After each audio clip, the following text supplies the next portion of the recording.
there were a lot of people that were pushed into positions of revenue management that didn't even have mathematical backgrounds. When CEOs or owners of companies come to you and say, hey, what's wrong?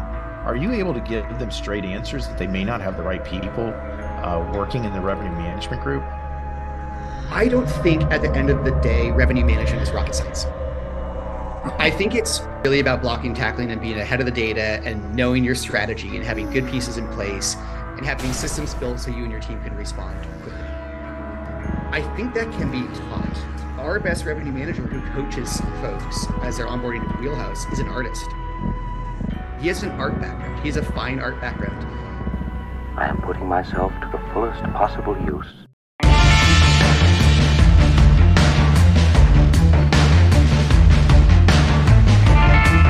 Attention, you've clicked on the line of fire. You have been warned. Straight Fire VR is coming in hot with takes on the vacation rental industry. Joining us today are two expert shooters armed with the latest data. Chad Blankenship, VP of Revenue Management and Innovation at V-Trips, as well as Andrew Kitchell, CEO and founder at Wheelhouse. I'm Heather Macias-Milo, Straight Fire's executive producer. Here to take aim at the latest topics facing the vacation rental industry is our host, Steve Milo. Steve, when you're ready, take your mark. Hey, thank you, Heather. Appreciate Chad and Andrew being here. I was curious, Andrew, the first time we really spent time together was at dinner in Chicago at Alenia. Nice way to get to know each other, right? Especially when it was on the dime of a PE firm. That was the best part of the whole meal. Yeah, that was still one of the most absurd meals I've ever eaten in my life. And I really thought we were going out for hamburgers. So I was quite surprised when that was not the case. Yeah, so Chad, you missed out on that experience. Yeah, you may have been at the Hopper party. Yeah. Yeah. But anyhow, so Andrew, I kind of wanted to start off because you're the CEO of Wheelhouse, but previous to this, you were CEO of Lyric, and you raised over 185 million in debt and equity. And some of the groups involved are Highgate, Airbnb, and Husk Ventures, many others. But you learned the hard way about how difficult property management was, because when you hit COVID, you and Stay Alfred and Domio all kind of ran out of cash. So what was your experience like that, and how did that get you ready for Wheelhouse? Yeah, I love it. Right to it. So yeah, Lyric, we were a property management company. We were focused on creating urban supply. So we were looking at the urban corporate travel experience. And what Lyric would do was we would do this very risky lease arbitrage where we would lease a floor or multiple floors of a building in a multifamily building. And it was an interesting time when Lyric was getting funded. We did end up raising, our last round was 160. I think we raised $200 million total around that business. Now, Lyric and Wheelhouse, maybe of interest, were both started actually at the same time. So Wheelhouse was part of the software stack we were building, and the goal was to build a property management company that ran everything from the data science all the way to the guests walking in the door and eventually the design of buildings. It was quite an ambitious play. We scaled that business when COVID hit. We had 800 listings across 15 US markets, and we end up losing every single one of those 25 buildings. So yeah, it was tons of lessons there, Steve. Where should we go? What do you want to pull apart with it? In laying off, unfortunately, 92% of the company, moving out of 25 buildings, really approaching bankruptcy. We were very lucky actually to survive and build out now as a software company, but it was quite a wild ride. So I can kind of tell us any story we want there. Well, I think one of my questions to you is property management company, which you were running basically with Lyric, is it the same as a technology company, which you're running with Wheelhouse? Because, we have Vakoslik saying they're a technology company. V-Trips, we're clearly saying we're a technology-enabled property management company. I'm just curious because I would think the businesses are very different. I'll articulate it this way, which is if you're doing both technology and ops, or really service, right, as a property management company, it's hard to invest in technology if your guests can't get in the door. You got to take care of the guests first. So you always, you will be pulled in many directions if you're trying to do both. I've ultimately decided that I think I'm a better technology leader than an operations leader. And that was actually a very easy call when COVID stripped away our business to make. But they're really different businesses. They move at different speeds. They have different optimizations. I think it's extremely hard to pull off both ops and kind of an opco and a techco at the same time. Yeah, so Chad's on this call, and he basically straddles the line between technology and operations because he has to deal with both groups. He has to deal with the operations group, and then he's got to manage the technology people within, and then in some cases, actually building out reports. But Chad, from your experience in Southern, how important is it to have a hospitality mindset based on the guests, based on the cleaners, based on the maintenance workers? I'm sure you when you first started, you were pretty much hands-on across the board. Yeah. So, the number one most important thing is the hospitality mindset, right? You've got to take care of that guest. Like Andrew said, you've got to make sure they get in the door and they have a great experience. The point of the tech stack behind that, right, is to make sure that you're enabling to make sure the guest has your hospitality experience is where it needs to be through your tech stack. And, trying to find that fine line of, we're not, as Steve said, we're a tech-enabled company, and Southern, we try to be that way too. But the whole point of it is to scale so that you can scale your hospitality so that every guest has a good experience day in, day out with your tech stack. The vacation rental world moves so fast that to be a truly tech company, you've got to be fully vested in nothing but tech, and you lose sight of the hospitality side of it. So we try to use third-party companies that we can really enhance part of it, our tech stack with, like the Wheelhouses, or, a lot of what we use is, BI products and stuff like that. But, you've got to have your focus on hospitality at all times. That's the end result.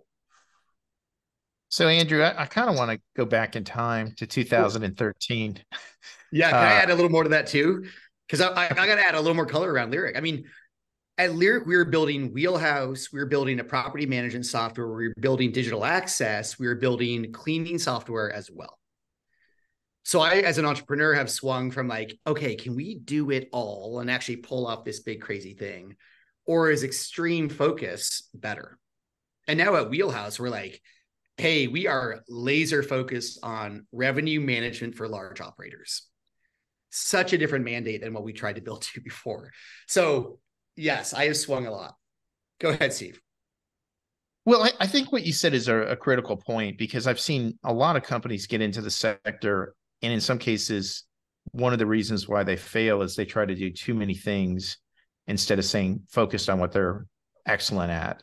And I do think that, the lane you're in, revenue management and all the services you can offer from it, there's huge potential, because obviously the line between hotels and vacation rentals is going to continue to blur, and you're going to be able to pick up more and more clients. If we were just talking about the vacation rental industry, that's one segment, but as this industry continues to kind of blur with hotels, it becomes a massive global component of opportunity.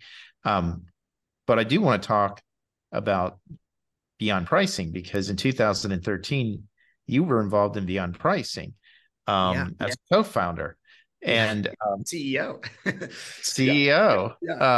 I saw it on your LinkedIn. So what happened at Beyond Pricing? Because there's another two people that are co-founders, and you stayed there about a year and then you moved on. Yeah, there's a lot of stories there. So Beyond Pricing came out of a company called Beyond Stays. Beyond Stays is actually a very early property management company focused on kind of building a premium version of an urban Airbnb, right? I was brought in when that company was about 8 people. I was brought in to be the CEO. And the founder, the true founder of that company, is a guy named Eric Wu.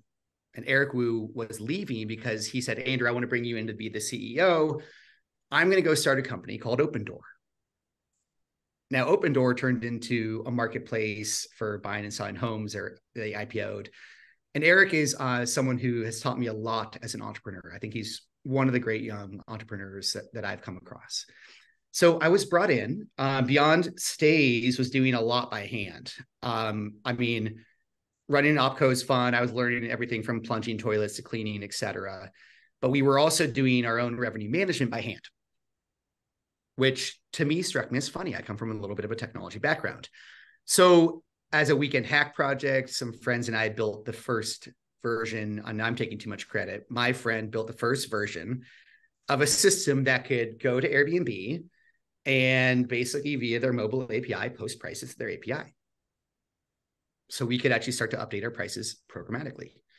And we thought that was pretty darn cool. So we put it on Product Hunt and had about 7% of San Francisco signed up within 7 days of launching it as a consumer product. Pretty cool. So Beyond Stays, all of a sudden we were like, okay, that's okay, but we have this product, Beyond Pricing, that easy name switch, right? That is really compelling and really scalable and starting to get a lot of traction. So in the process of raising capital around Beyond Pricing, the first real capital round, suffice to say, some things came to light that made it clear. And I know, Steve, you want these details. I don't know if I can share them all here. Some things came to light that made it clear I wasn't going to be a good fit with that team. And I ended up leaving with the data science team, and still my co-founder at Wheelhouse, Andreas. We left in 8.5 years later. We built Lyric together, and we now build Wheelhouse together as well. So yeah, got into basically a founder's dispute. And it was messy, definitely. It was not fun. Turns out a lot of people have that experience, but 8.5 plus years later, it's fun to compete against that team. And I do think good lessons learned about kind of the depth of a relationship you want to have if you're going to build a company with someone. Is that too high level? No, I think it's interesting. I know you had talked on another podcast about having some disagreements with at least one, if not both of the other co-founders, which is never a good place to be. But I think what's interesting is, that, Beyond Pricing became, kind of a pioneer for revenue management. And in fact, Chad, Southern was using it for how many years? When did you start using Beyond Pricing? I mean, it was probably right around the same time. It's probably about 5-6 years before the acquisition into V-Trips. So I'm very, very well versed in Beyond Pricing. It was actually Southern's first go at dynamic pricing platform. It was actually not even heard of in the Panhandle at that time. Yeah, so I think it's interesting because you pivoted from Beyond, and then obviously you went to Lyric and kind of got a dose of how difficult property management was. But I think it was valuable, very valuable, because then you pivoted back to Wheelhouse, and you're attempting to build a better mousetrap, which you're probably going to tell me you've already built a better mousetrap. So go ahead and tell me why and how you're positioned to be better than Beyond Pricing, which of course was recapped and owned by Bessemer at this point, at least at a majority control stake. Yeah. Why have we built a better mousetrap? So when we lost Lyric, I'll start with a little bit of a story, which is when we lost Lyric, we honestly didn't know if we were going to make it. Right. I mean, let's talk numbers. We actually had $30 million in cash when COVID hit. We calculated it would cost $25 million at least to move out of every single lease without a lawsuit. And we thought there would be enough capital to build some technology. And we actually started by taking our digital access, which is very interesting, and our Wheelhouse platform. And we said the missing piece of the market still in our minds, because Lyric was using Wheelhouse and we had built a lot of internal tooling because we didn't think anything was robust enough on the market for what we were trying to achieve. We thought if we basically brought the revenue management system that Lyric had come to rely on to market, we could actually keep developing that and bring the best-in-class B2B software in the game, right? So the predicates of a really good revenue management system, in our opinions, were this. First was you had to be really, really good at data science. And it wasn't like our data science stopped when we were at Lyric. In fact, we had probably run the most controlled A/B tests ever done in the category to prove out our pricing engine, right? And we had a lot of confidence in that pricing approach, and the depth of since the team had been building together for 8 and at that point maybe 6 years, led by Andreas, we were just very confident in that strength. Data science, number one. The second most important thing for a revenue management system is design. And that's because it turns out no matter what our recommendations are, someone's going to want to adjust the strategy, right? You're going to want to take a more conservative, a more aggressive approach generally. Or you might want to take more risk in a shoulder season. Or you might be running a 30-day pricing strategy. Or you might, only want to do 7-day minimum stays. There's all these different strategic decisions that teams make on top of a pricing recommendation engine to execute their strategy. And we can pull that apart. So design is number 2 part that we thought we had a leg up on, because I would actually argue that system is incredibly hard to design. And Chad has taken a deep look at Wheelhouse. We can talk about the design and how it might be enabling that. And the third part that we thought we were really, really good at was customer service. And that sounds like, how's that part of a winning team? Well, for us, we believe that what we kind of looks like a pricing or revenue management platform, I would actually argue that who you choose to do your revenue management with is more important than who you bank with. And you're not going to want to wait for 24 hours for a response. So Wheelhouse, even when we were 10 people at the depths of COVID, offered 24/7 live chat with an average response time then probably of 2 minutes, and now we're down at 60 seconds. So in building a better mousetrap, I would say a really dedicated approach to data science, design, and customer support puts us in position to serve really large companies very well. That would be my take. Yeah. Well, I think it's interesting, and I'm sure Chad is going to agree that the experience effectively of Lyric owning the technology or licensing the technology, but effectively being a primary client and giving you all that feedback certainly created a laboratory, which is kind of unique in this industry. I mean, most technology is created by vendors who, in some cases, the software engineers never even have been to a property management company, let alone having executives literally in the same room designing the product with them. But Chad, go ahead and tell me some of the things you've seen and why you're intrigued. Wheelhouse. So kind of spinning off of Lyric, right? I always tell Andrew he's built the FUBU of revenue management tools, right? It's like a for us, by us type model. And you can definitely tell when you get into it, it was built by very sophisticated revenue management who understand the industry. And I'm not taking a dig at any of the other platforms out there. It's Wheelhouse is a very in-depth revenue management platform, and it's great. It's an amazing tool that they've built because they have looked at, not only do we want a different pricing strategy, but do our homeowners want different pricing strategies, right? Each homeowner wants something different, and you can go on the conservative model to the aggressive model, different on each property. To me, the way I've always told this to Andrew and everybody is like, Wheelhouse is built for the advanced revenue manager. You cannot get a entry-level revenue manager into Wheelhouse. There's platforms out there that are great for the entry levels that do a lot of that for you. Wheelhouse is very, very sophisticated in that side of it. So there's a lot of great things with that too, but there's also a lot of risk when you get to that advancement side of it. So, but they've done a great job in having Lyric and knowing the industry has been a huge advantage to what he does. And, one thing Wheelhouse, Beyond's good at it too, Price Labs, but Wheelhouse, I've seen, they listen to the customers and they truly take it to the roadmap, you the roadmap, and they say, hey, this is exactly what's on our roadmap. This is the direction going with it. There's a company, a call center company 10 years ago, that, quit listening to their customers. And one thing about these tech companies is with how fast this industry is changing, you have to listen to your customers. You have to take that advice and you've got to keep building your platform. You've got to keep making it, or somebody else come in here with some PE money and blow it out of the water. So I'm definitely excited to see the direction Andrew's going with this.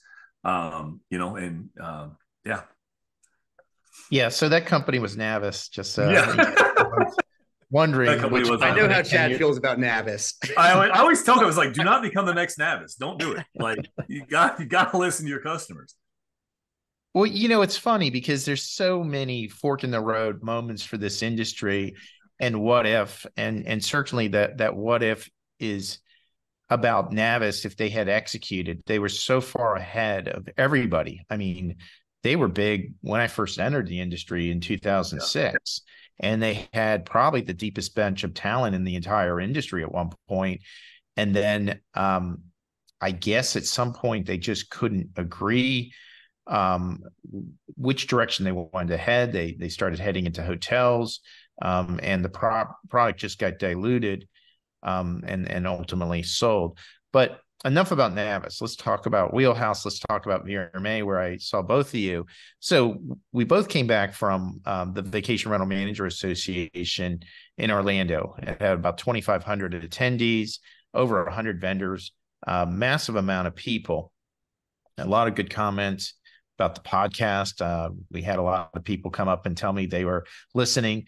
So like that, everyone seemed to really enjoy it, except for maybe Ruben at Avantstay. He didn't appreciate some of the commentary on it. But I was curious because as much as I enjoyed the keynote with Amber Carpenter from V-Trips, who was talking on stage about the future of the industry, I really thought the most jarring general session was the one with Jason Sprinkle from Key Data. And I thought some of the numbers he was providing were pretty sobering, right? So adjusted paid occupancy over the last 90 days, down 11%. That's really bad. For the holidays, mid-November to mid-January is down 13%. ADR down 2% over the last 90 days. LOS down 2% over the past 9 months. And I'm just struck by what appears to be a lot of headwinds and a lot of economic issues for property management, at least in the U.S. sector. So I'm curious, Andrew, what did you think about the data you're getting, and what is your message to companies that really are struggling with hitting their numbers in 2023 and are really concerned about 2024? Yeah. Good question. So first of all, I would say that speaking about macro trends is really a dedicated skill set that Jason at Key Data and Jamie Lane at AirDNA and others do really well. And Wheelhouse's specialty is not, we don't have an economist on staff who's like producing consumer reports. That's just not our strength. So I'll name that first. Part two would be that the macro story to me is actually it's interesting, but it's not as interesting as the micro and the market level and even the inventory type level. And that to me is like one of the reasons I don't speak about macro is it's like, okay, it's cool to say things are up or down 5%. But, pick apart an operator or a business or again, even a neighborhood, a good ski season can mean that a mountain performs differently than everyone else in the country. There's so much variability on a more specific level that's where I think the interesting details emerge, right? From a business perspective, what I tell our customers is like, well, you have to have a pulse on your local data and your local competitors and how you're performing year over year in particular, I would say, to know how to adjust your strategy. And what Wheelhouse's goal is in a good market, we're going to help you earn more, usually through ADR. And in a down market, which is usually folks looking at occupancy, we're going to help you drive occupancy. So we design systems that help people make their own decisions based on what they assess near them, right? Now, let's pick apart the competitor set for a second. It turns out even competitive set and who you should be evaluating your performance against, that's an opinion. Right. It's an opinion. Wheelhouse can look at the data and say, here's who this property sells against. We think, because we look at booking patterns, right? That's what the data science would say. However, that's looking at an individual property level. A property manager could well say, hey, I compete against just the other property manager in market. And as long as I can show 5 to 10% better performance than them, I'm going to get all the best properties. So people think about their competitive set in in an opinionated fashion, and really every part of revenue strategy. So Wheelhouse's, our goal today is not to be great at macro, not to lecture on macro, but to help people uncover truly like micro or market specific patterns that enable them to run their business exactly as they please. Okay, so saying that, however, I think most of the markets, because there was a pretty good slide that went into the regions, they all pretty much showed down, right? Hawaii was the worst, but across the board, we were seeing markets down. Now, one of the problems, and I'm going to give Chad a chance to talk next, is we also are starting to hear about competitors who may be operating on a cash basis as opposed to an accrual basis, and they're getting worried that they're going to run out of cash. So they're starting to literally dump inventory to generate cash through the door. There was just a Vacasa earnings call, and I noticed their cash position on their balance sheet dropped $100 million. And anyone in markets that competes against Vacasa has seen firsthand that they've been quick to reduce ADR. But Chad, I'm curious from your standpoint, because it's difficult when you're trying to figure out strategies for the summer, how to do it when you see some of the comp sets really starting to push prices down for summer 2024 just to generate advanced bookings to pay, basically salaries this year. Yeah, and it's always a fine line going into every year is, what kind of demand are you going to have going into the year, right? If you looked at, 21, if you gave your farm away early, you left a lot of money on the table coming out of COVID, right? So, it's really that fine balancing act and making sure you have a pulse on everything that's going on in the market, so forth. Because we could have our calendars book solid for June next year; it wouldn't be a problem. But we're gonna, our RevPAR would be terrible. So you've got to have a pulse on what's going on with the booking windows, what your trends are coming on through your Google Analytics, what are you seeing in key data, and so forth. So you really have to take as Andrew said, a buy market approach on there. One thing though I wanted to point out that nobody in revenue management, any of these softwares is talking about, and we've seen a huge correlation of it, is what you can do with your revenue with reviews. Your external reviews, when you have on revenue management, if you have a bunch of external reviews, you can demand a higher ADR than if you have a couple of 3-star reviews or a new property, right? So one thing that, I really wish that some of these revenue companies come out with, these rate companies come out with, is a way to bring in those reviews and use that part of your comp set, right? Because it truly is. You have a property that has 55-star reviews on Vrbo, you can't get that rate high enough. But if your comp set has, if you're using a comp set that has great reviews and you've got a new property, you're going to be hard pressed to start anyways. There's a huge correlation there with good reviews and get higher ADRs that, I think that needs to be part of the conversation that we need to start having, especially in downward markets. Upward markets, when you have that much demand, you can get by with, a couple negative reviews or so forth. But if you've got bad reviews, it's really hard to get that. So I think that's part of the conversation. Well, I would say reviews are a predicate to get, they're incredibly important and a very valuable predictor of who's going to get booked and at what price you could. Right. However, ultimately what a pricing engine is trying to do is to look at those a booking informed pricing engine. Right. We'll be looking at okay, well, what bookings actually occurred and were you able to get a higher rate than the pricing engine achieved? If so, that's actually going to modify recommendations at a per property level. And Wheelhouse does that today, right? Your reviews come into an assessment of your base price. Correct. That's more so what I'm talking about when you're setting your base price on your properties, right? Because the way people don't use dynamic pricing platforms, you set a base price and the algorithm doesn't work from there. But really, when you're setting that base price, you've got to have a good pulse on what your reviews are on that particular property. Because if you've got 2 next door neighbor properties that you manage, both of them, one the owner hasn't upgraded in 5 years, the owner just did a full remodel, right? And your reviews are completely different. You need to have that there representing your base price. Well, and we would argue, first of all, I'd agree. I would generally say Wheelhouse is one of our core premises is the market's the ultimate source of truth. And everyone always thinks they're selling the best, most premium spot out there. And then the market will tell you whether that's true or not. Kind of like you always buy a house and sell a home. The same applies to our category. So really, with the market as the ultimate source of truth, you might disagree and override us. And in time, we'll figure out who was right. That's kind of the fun of it. And that, going back to the fact that we can override you with the Wheelhouse product, going my in-depth searches, there is the ability in Wheelhouse to use their data-driven or to actually go in and do your override. So if there's a part that you don't believe in what they're doing, you can actually go in and override it. So I do like that side of it. I feel like there's a bigger correlation between revenue and reviews than what we're talking about in the industry. Yeah, I agree with Chad. I think if there was a session on reviews, I didn't see it at VRMA. But I do think there are definitely a correlation of how to manage reviews, even from when you list a property online. If it's new construction, you may be doing yourself a disservice by listing it on your website without even having pictures.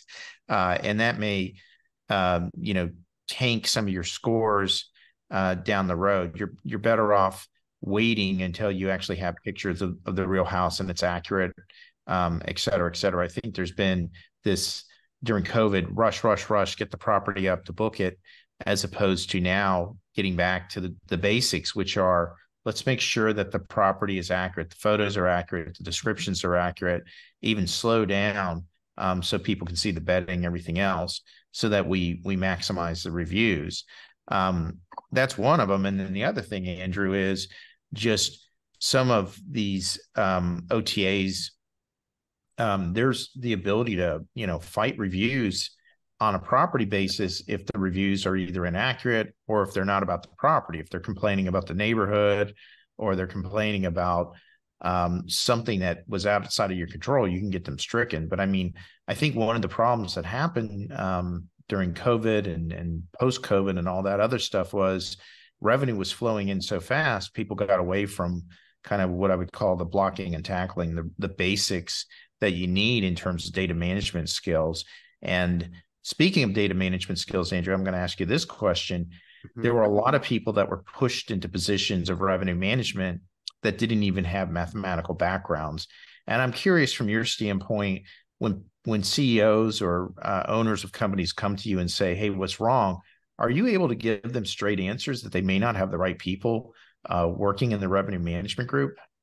Oh, that's a good question. I've never done that.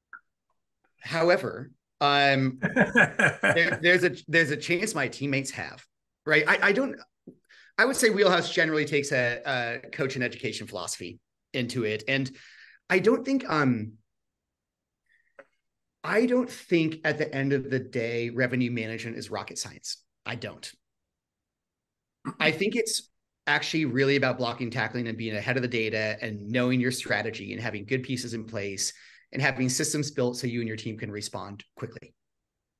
Right? I think that can be taught. I mean, our best revenue manager who coaches folks as they're onboarding to Wheelhouse is an artist.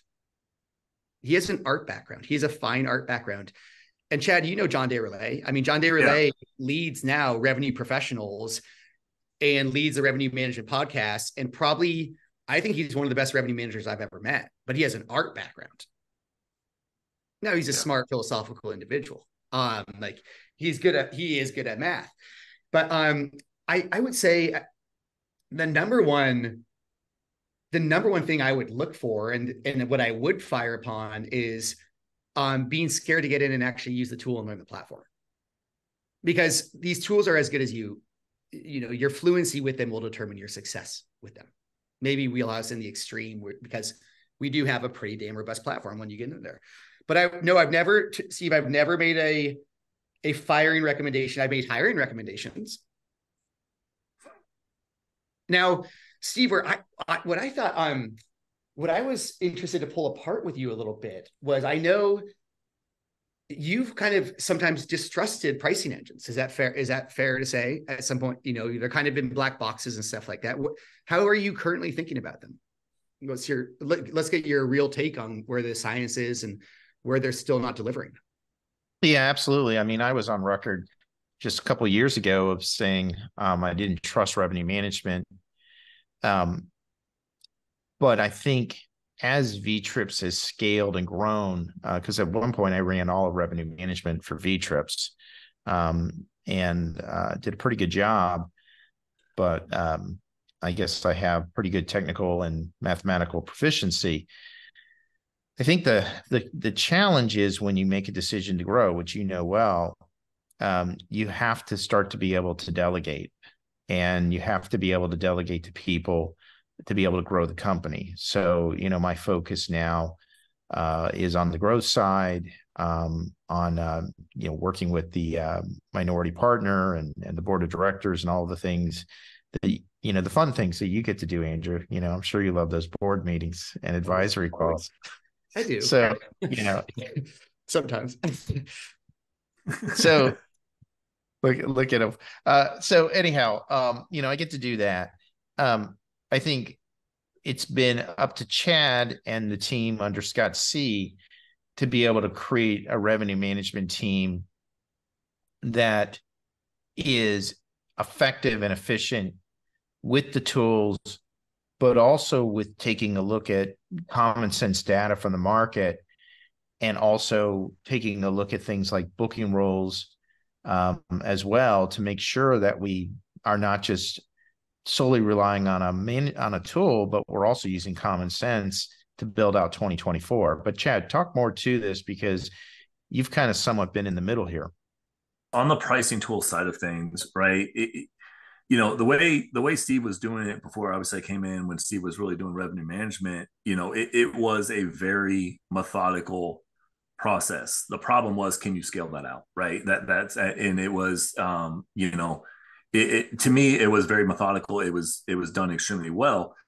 And, trying to be able to scale that out though was almost impossible, because it was so methodical and done. So, then we obviously made the move over to beyond pricing, trying to make that and trying to still to match that into Steve's methodical and doing things like that.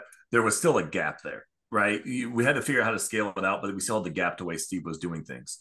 I feel like over the last 2 years since I've been on with V-Trips, we've done a good job of getting that gap scaled down, but there's still a lot of the gap things on it where, we're not nearly, honestly, it's weird to say this, but Steve was actually more nimble in his way of being able to update rates on the bulk level than what we can actually see, within the wheelhouses or the beyond pricings, because of the fact it was done more so on a grouping basis, whereas a lot of wheelhouse and beyond is individual properties.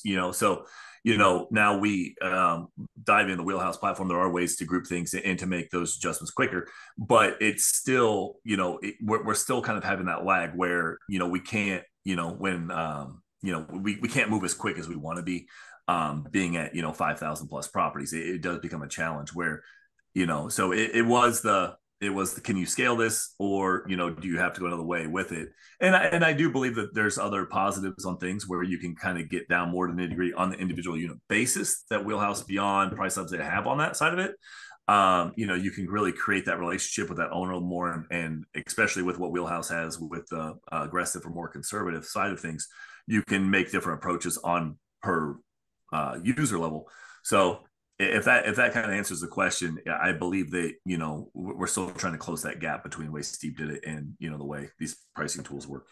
I love that. I want to take a challenge. I want to do a Steve speed test versus Chad on I'm telling you, man, he could change 4,000 rates in 10 minutes.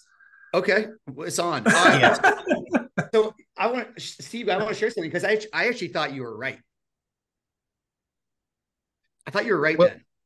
But look, the problem is scale, and can you teach something like what I built? And what I built was everything was based on a group level, and I built out groups in every market, and then I built it by seasonality, and it was extraordinarily complicated.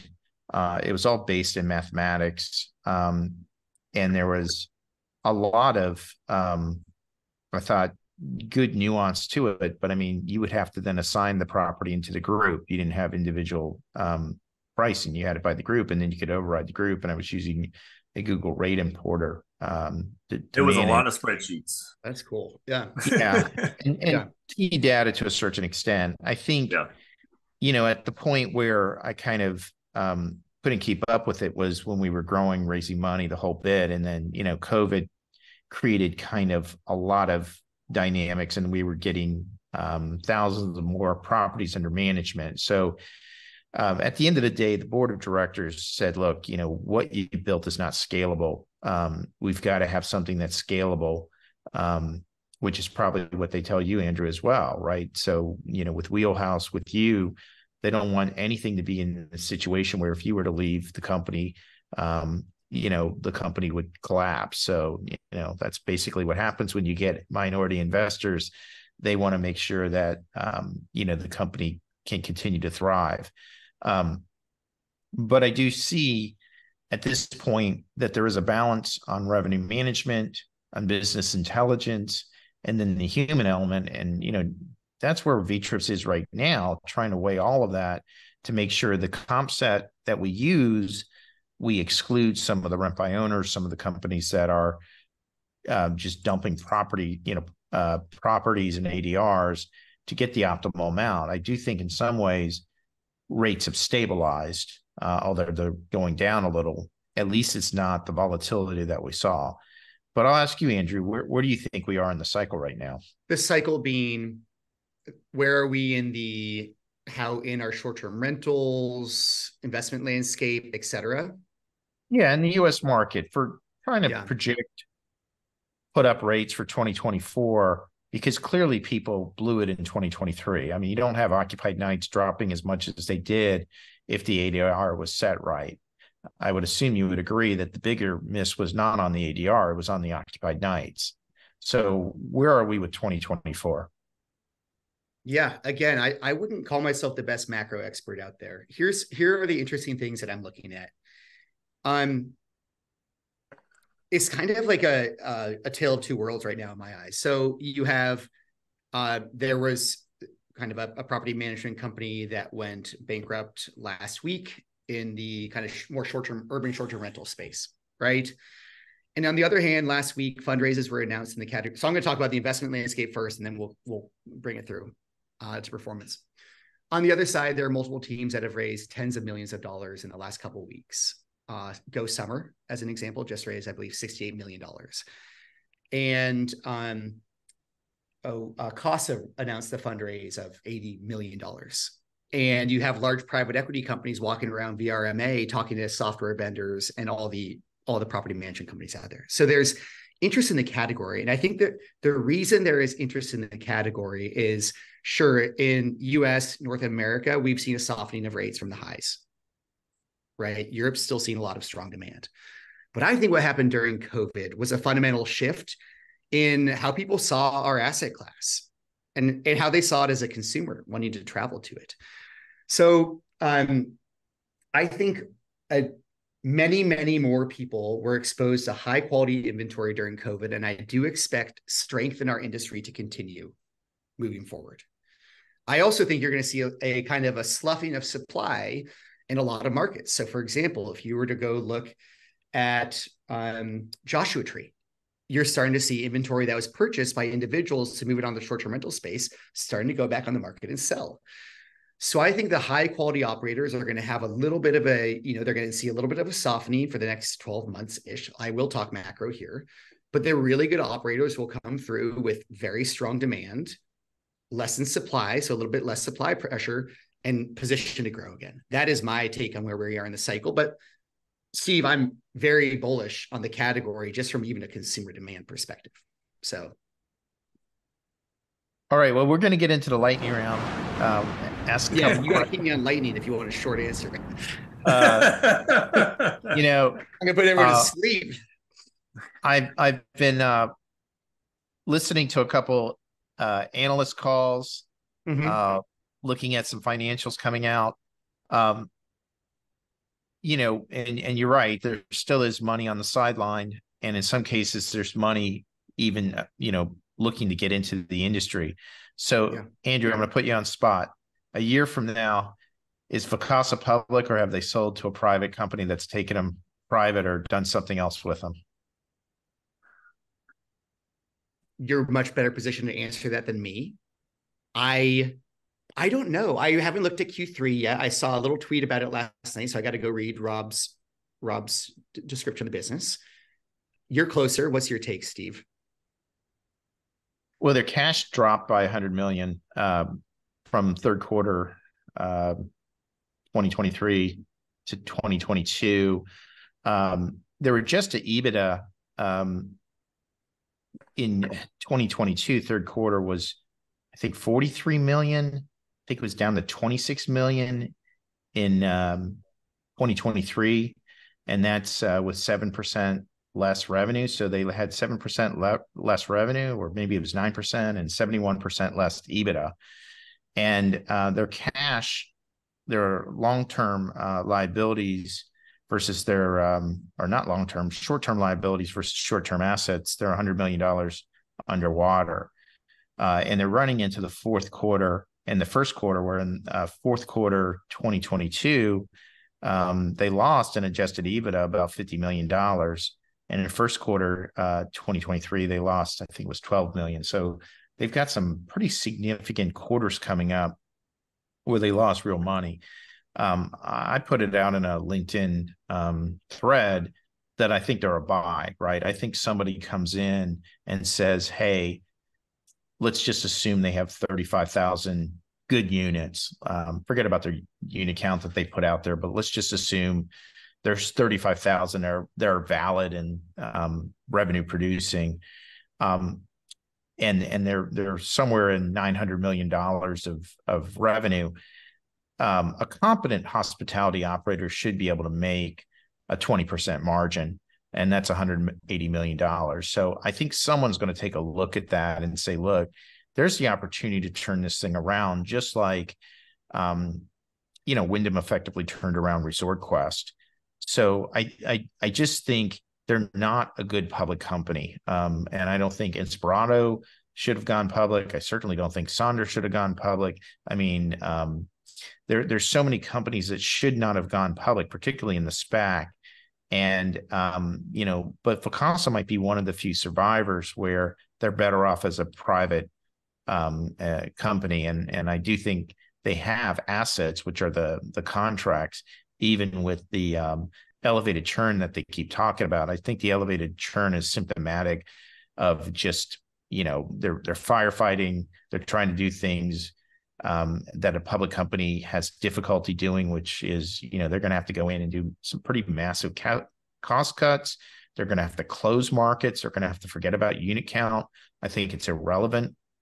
I think at this point, they may be better off at 25,000 units in the markets that truly produce revenue and where they have operational synergies, as opposed to spread out all over the place and trying to just, run units for the sake of a public offering that they made almost 2 years ago. So that's my thought. I don't know if you disagree. That's much more articulate than what I would have. That is Andrew, yes or no?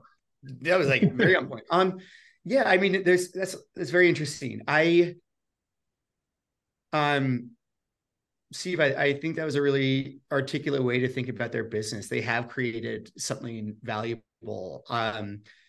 I think my experience in losing Lyric is it's hard to know, being in the room where it happens, right? And call it the boardroom or whatever it is, where you're having to make these tough decisions.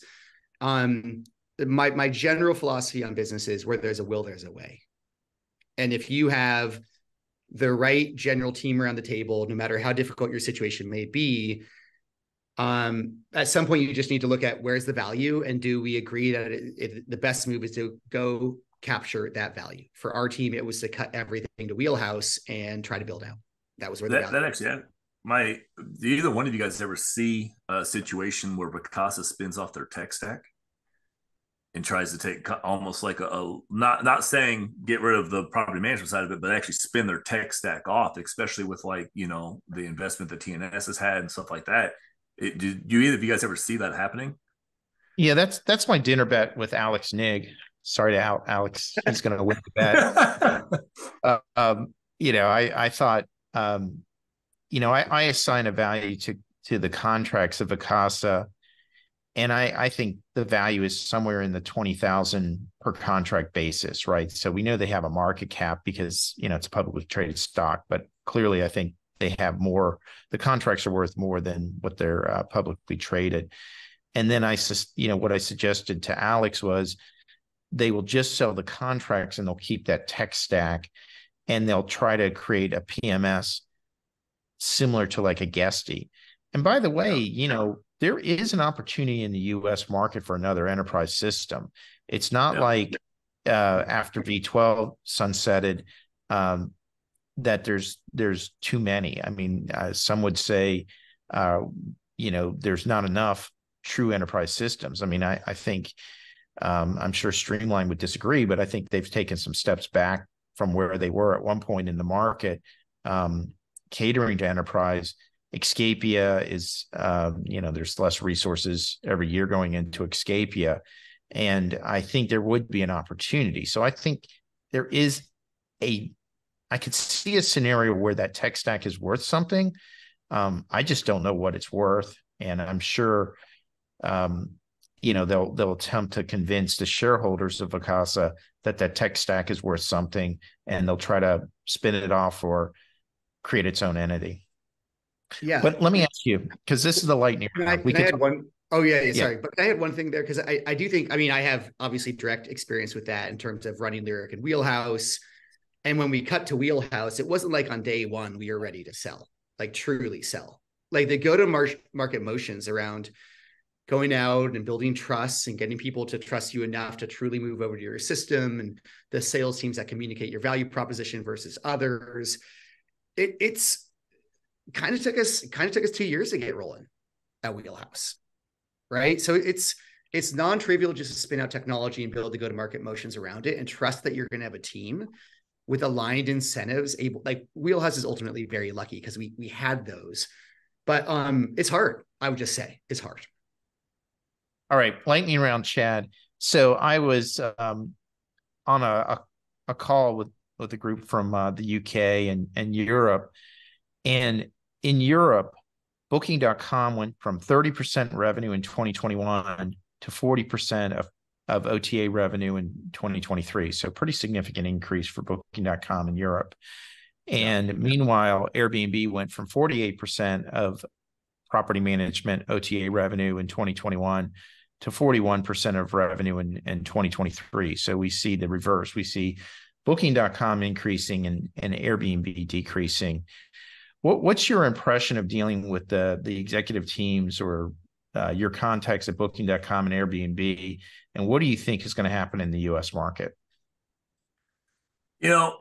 So a lot of it, kind of what we're currently seeing, what direction we really want to go with this, right, is Booking.com seems to be a property management friendly company, right? So they want to work with us. They're willing to help us with different things, and their executive team has been great to deal with. On the Airbnb side of it, to me, they're not the property management friendly company. They want to deal with the individual homeowner. They don't want to deal with the enterprise property management companies. So from my standpoint on it, I would much rather have a Booking.com reservation. It's a lot easier to deal with between taxation and guest contact and all of that compared to the Airbnb side of it. Now, what we're actually seeing in the marketplace, right? We're actually seeing both. What we've seen is kind of both markets have kind of increased market share, at least in our platform. But yeah, realistically, I would much rather deal and continue to deal with Booking.com. All right, Andrew, I'm going to save the last lightning round call for you. So, I'm a big fan of Bonvoy. I'm a Bonvoy member, stay in hotels all over the world. So I was looking forward to Marriott entering the vacation rental space. And the premise, which they started in 2019, was that it was going to be this curated inventory, and they were going to work to select the best of the best. And, that was going to be something where, they would offer it to their Bonvoy members and et cetera. And my question to you now, with Marriott having 115,000, 130,000 listings, depending on which number you want to discuss, are they a curated experience, particularly given all the Vacasa and turnkey inventory? And have they made good on their promise of creating a hotel experience that actually works on the vacation rental sector? That's a good question. I feel like once again, the question asker is much better positioned to answer that. It's funny, Steve. I don't think about I don't know that world well enough to give you to give your listeners a valuable answer to that question. Give me your take, and then I'll prod at you a little bit. Well, my take was when I first started talking with Marriott, which was very early on, it sounded great until we received a 50-page contract and we redlined it because it had things like exclusivity. You couldn't use other hotel companies to list your properties, rate parity. They had access to your financial information. You had to provide nights to Marriott. You had to put blackout curtains in your units. It was just pages and pages and pages of red line. And we sent these red lines to Marriott and they turned around and said, no changes. So I was pretty upset because we had spent 3 months talking with them and they had never sent us the contract until we got there. So we had actually had them walk through units, spend time with our staff, and it just wasted a ton of our time. So subsequently, salespeople at Marriott would contact me and I'd say, look, until you guys eliminate these issues within your contract, we're not going to do business with you. We're not going to agree to Marriott having hotel exclusivity or rate parity or any of these other things. We're just not going to agree to it. However, we inherited 2 divisions that had Marriott. And so, one of the first things I did was look under the hood as to how many bookings they were receiving. And then I asked the 2 people, one was Tybee and one was Carolina Retreat, how easy or difficult was the process with Marriott. Turned out it was a nightmare, that they described just nightmaric issues dealing with Marriott because of how convoluted it was. And then when I looked at the actual revenue, I mean, it was like 1 out of every 1,000 bookings was coming from Marriott. So from my standpoint, and even talking to people who were successful, like Dennis Goheed in Orlando said, a year and a half, 2 years ago, he was doing well with Marriott. But as they just cranked up the listings, which again is counter to this curated idea, it diluted, even the value proposition. So at the end of the day, I think it's a complete failure. I mean, I told one analyst, it's like Toys R Us with e-commerce. I mean, they said they could do it, but they've made a complete mess of it. Now, interestingly enough, someone else is coming into the space similar to Marriott, but with a different attitude, and that's American Express Luxury Hotel. And, we sat down with them and I guess the good thing they had good humor because they were laughing. But I said, okay, all the things that we had from Marriott, we're like, okay, is there a 50-page contract? They said, no, it's a standard agreement like you would have with any OTA. I said, okay, fine. I said, is there hotel exclusivity or channel exclusivity? No. Is there rate parity? No. Okay, so when we curate this product, because we have the ability to curate what we have listing wise, are you going to accept our recommendations, or are you going to say, hey, we're going to come in and walk through it, or we're going to take a look at your pictures and decide? And they said, no, this is a partnership. You tell us which properties you think are the right luxury curated properties and we'll run them. And I thought, wow, these people really get it. I mean, it was so easy to do business with them compared to Marriott, which we haven't done business with them, at least V-Trips wise, because they've been so difficult. And so, I think the response to that is it's a culture, right? And I think Marriott has a culture. I think they are pretty arrogant as a company. I think people that have interacted with Marriott will say that's accurate. And I think the leadership at Marriott at the very top of the Homes and Villas has really done a disservice to the company, the way they've handled issues, feedback, et cetera. So, there's a reason why TripAdvisor made a mess of things. There's a reason why Marriott's made a mess of things, and starts with leadership.